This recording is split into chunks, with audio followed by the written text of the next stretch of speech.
জনগণের ঐক্য সুদৃঢ় করার জন্য আমি মাঝে মাঝে জনগণের মঞ্চের ব্যানারটা নিয়ে দাঁড়াই। জনগণের মঞ্চ কোনো রাজনৈতিক দল না, এখানে জনগণের কথা বলা, সুখে দুঃখে পাশে থাকার মঞ্চ।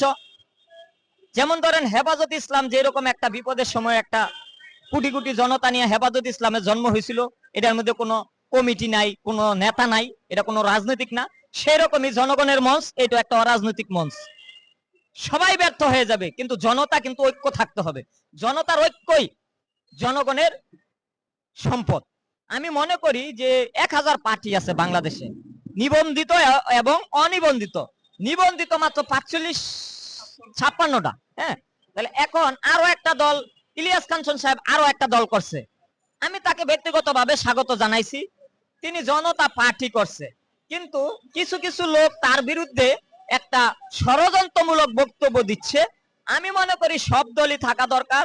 আমরা কোন দল একজন আরেকজনের বিরুদ্ধে ষড়যন্ত্র করাটা ঠিক হইব না।